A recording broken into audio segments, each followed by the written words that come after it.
Once you are awake, it is almost impossible to fall back to sleep again. Once you discover that the Earth is not a spinning globe, but a flat and stationary plane with a firmament above it, everything changes. The trusted voices and satanic scientific priests who once shaped our reality and understanding of the world are no longer reliable. Our first-hand experience of the Earth as a stationary realm is at odds with their fabricated narrative of space and spinning planets.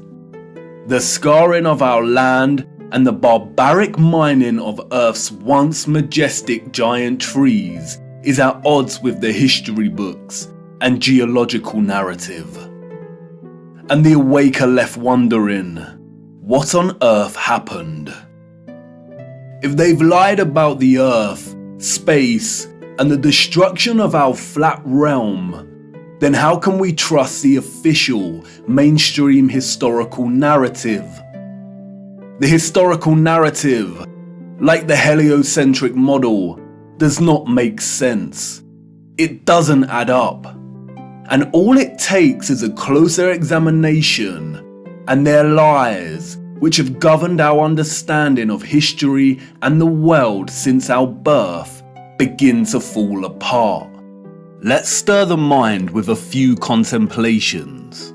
We are told that the first true power tool was invented in 1895, when a German company combined an electric motor with a manual drill. The drill weighed 16.5 pounds and required multiple operators. It wasn't until 1957 that a company called Bosch began designing power tools in bulk that were both economical and powerful. So then how did our historical ancestors, a more primitive, underdeveloped people, design and build some of the structures we encounter? What about all the gigantic monolithic stones we encounter that have been cut with such precision? Ask yourself, could you repeat this today with the arsenal of equipment we have at our disposal? And what about the magnificent ancient stepwells of the East? Stepwells, we are told, were multi-storied wells built by our primitive ancestors as ways to preserve the water supply during droughts. But look at the intricacy and complexity of these structures. Look at the glory and the finesse. Look at the geometric precision. All dug out and crafted from using hand tools. Yeah, right. What about the gigantic canal networks we find all over the world? The Erie Canal in America was allegedly built between 1817 and 1825. There were no civil engineers in America at this time. The people responsible for planning construction were novices, we are told.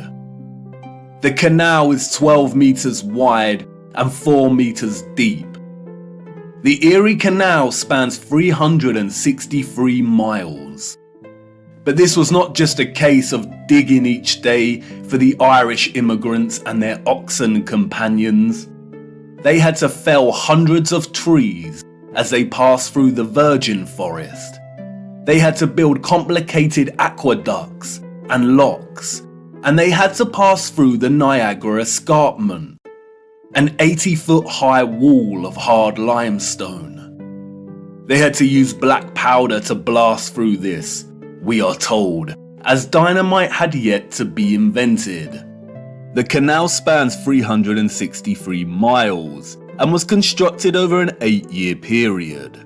This means that on average, 1 mile was completed every 8 days. What a record, especially since those responsible were novices, and power tools and dynamite were yet to be invented.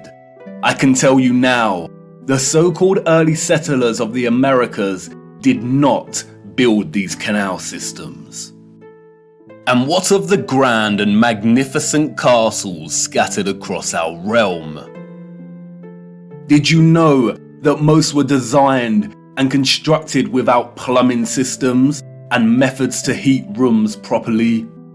The royal and the elite of the past were content without having the accessible necessities of survival, just as long as they could live within the grand and the glorious, while the peasants, in their modest abodes, enjoyed warmth throughout the long dark winters? I don't think so.